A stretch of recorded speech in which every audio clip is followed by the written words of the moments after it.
belajar mengenali terminal pada regulator konvensional. Nah, regulator ini ya, ini digunakan pada sistem pengisian. Fungsinya regulator sendiri mungkin teman-teman sudah ada yang tahu. Ya, ini digunakan untuk mengatur tegangan ya ke alternator supaya menghasilkan output sesuai standar pengisian. Kalau standar pengisian tiap kendaraan beda-beda. Nah, ini yang berfungsi untuk membatasi. Jangan sampai tegangan pengisian ke aki itu melebihi dari 14 atau 15 volt. Lebih dari itu nanti overcharge. Kalau kurang atau undercharge berarti akinya tekor. Nah, ini yang mengatur tegangan pengisiannya. Seperti itu. Nah, di sini ada 6 terminal nih. Nah, ada terminalnya itu ada 6. Apa saja? Terminalnya ada IG, N, F, E, L, B. Nah, ini saya hafalkan. Karena kalau ada soketnya bisa kita hafalkan. Cuma permasalahannya tiap produksi pabrikan itu beda-beda.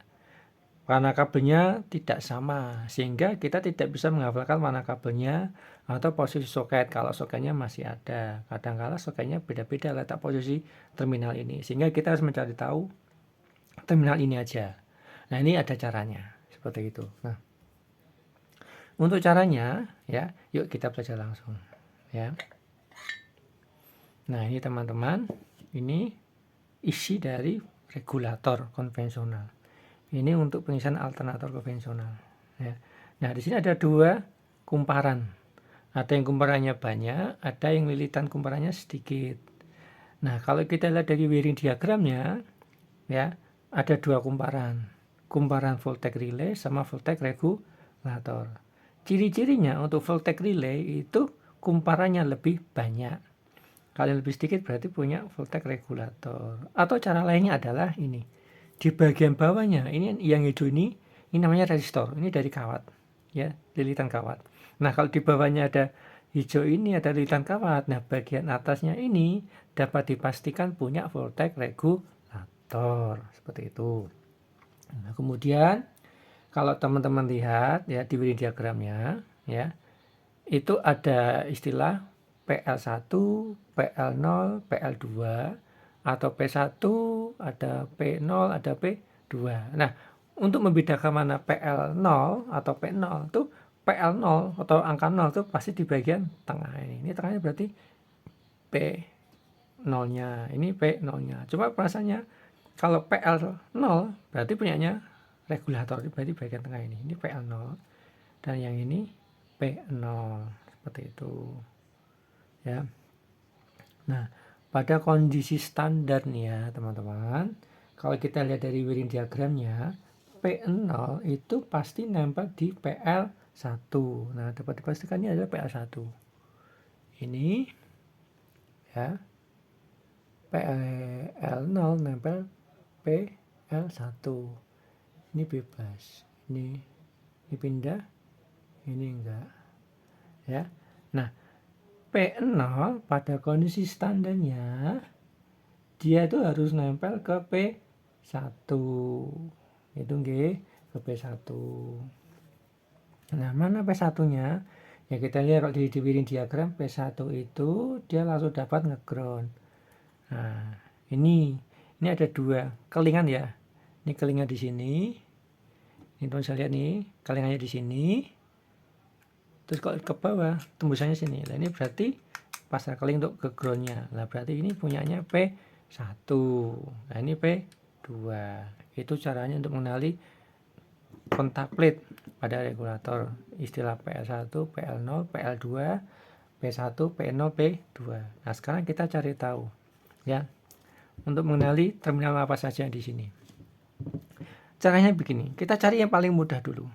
Kalau kita lihat pada wiring diagramnya ya, itu menurut saya yang paling pribadi yang paling gampang adalah terminal E. Nah, ground. Nah, body ini adalah groundnya.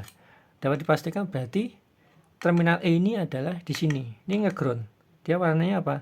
Ini kita lihat.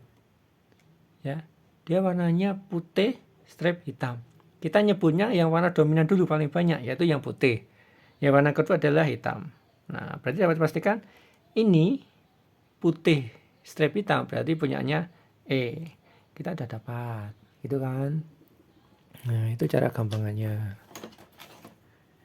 Itu teman-teman. Ini kita catat dulu ya.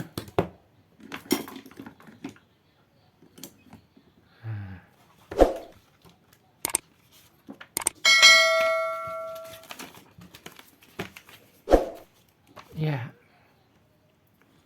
ini terminal E itu putih strip hitam, udah dapat satu. Nah sekarang mana lagi yang paling mudah? Nah yang paling mudah kalau kita lihat dari wiring diagramnya ya, kita mulai aja yuk dari voltage regulator ini dulu ya, ini regulator dulu ya. Yang paling mudah itu kita lihat dari terminal IG. Nah, terminal IG itu kita lihat kalau kita tarik garis, ya dia turun menuju percabangan ya antara resistor dan ujung satunya ke PL1. Nah, kita lihat di wiring diagramnya. Ternyata PL0 itu nempel ke PL1. Nah, ini nempel ya, nggak saya paparkan loh ya. Nah, ini berarti bawahnya ini miliknya IG. Terminal IG. Kita lihat nih ya, ini ada kelinganya ya. Ini ada paku kelinganya ya. Kita balik, nah ini lihat nih. Nih, ya. Ini kelingan dari atas, ini nempel ke PL1 sama ke ujung resistor. Nah, ini berarti kabel warna putih strip merah ini terminal IG. Kita tulis. IG putih strip merah. Udah kan? Nah, terus IG-nya udah, ini udah kita sendirikan ya. Nah, sekarang kita cari terminal apa lagi? Ya. Yang paling mudah. Oh, saya mau tahu terminal F. Nah, terminal F kalau kita lihat pada gambar wiring diagramnya ya, itu terminal F dia kabelnya berhubungan langsung ke resistor yang salah satu sisinya ya, dan itu juga berhubung ke PL0. Nah kita lihat nih ya, kita udah tahu ya tadi mana PL0 ya. Nah ini adalah PL0. PL0 ini kalau kita urut nih arahnya di sini, ini naik ke atas ya, dari sini turun ke bawah ya, sampai dapat ke dudukannya dari kumparan ini. Nah, kedudukan kumparan bawah ini itu pasti dikeling, nggak bisa dilem. Nah, kelingannya itu pasti dapat ke terminal F. Ya, ini kelingannya. Nah, ini berarti kelingan tadi terminal F. Dan satu sisinya dapat ke ujung resistor yang lain. Nah, ini IG. Berarti ujung satunya pasti terminal F. Nah, ini udah ketemu nih. Nah, berarti terminal F ini warnanya ini. Dia warnanya putih strip hijau. F putih strip hijau. Udah kan? Nah, 3 udah dapat. Nah, tinggal 3 lagi. Mau yang mana teman-teman? Kita cari yuk terminal N. Nah, tinggal N, L sama B. Terminal N mana? Kalau kita lihat pada gambarnya ya, terminal N itu kita urutkan, dia geser terus turun ke bawah, nanti ujungnya dapat ke kumparan relay. Nah, ini kumparan relay.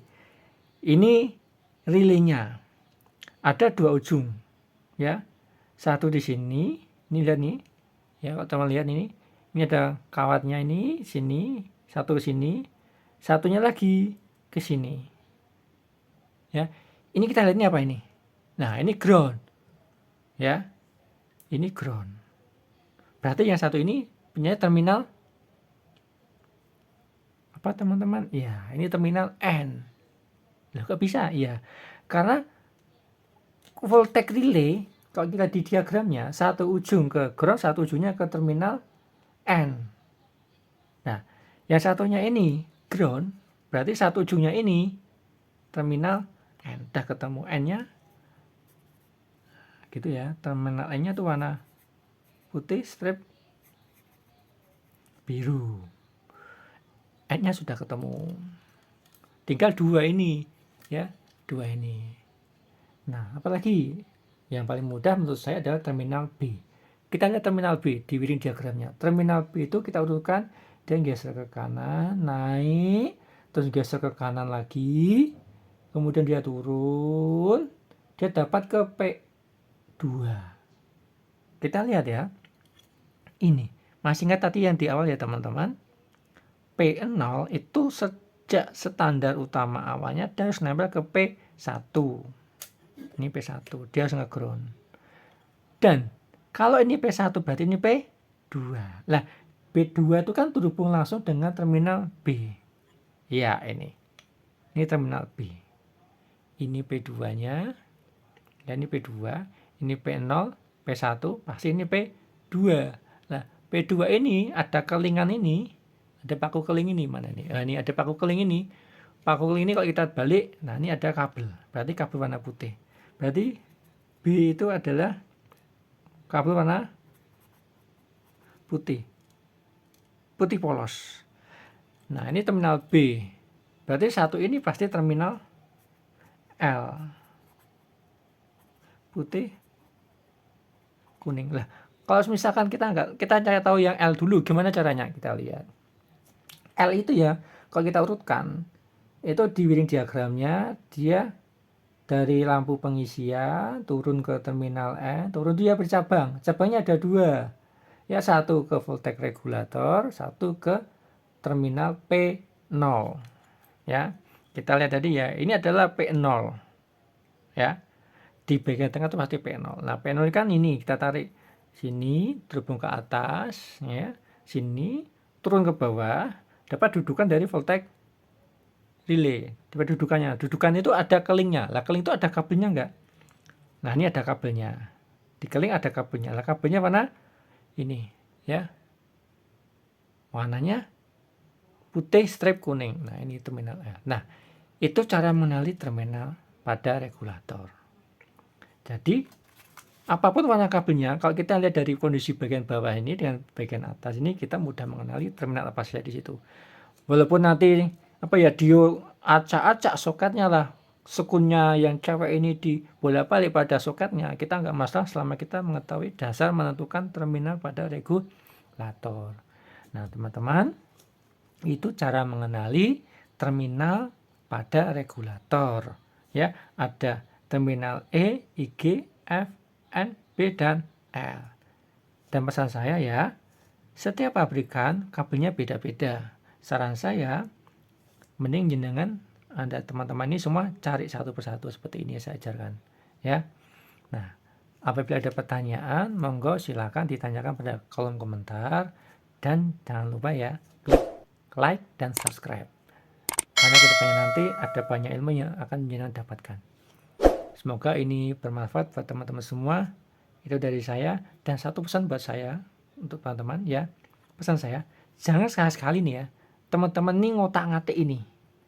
Ya, ini jadi ungkat-ungkit. Nah, nanti pengaruhnya apa? Ke sini. Pergeseran beban ini. Ya. Dan nanti kalau misalkan pengisiannya nggak normal, biasanya sini kontak plate-nya ini kotor aja.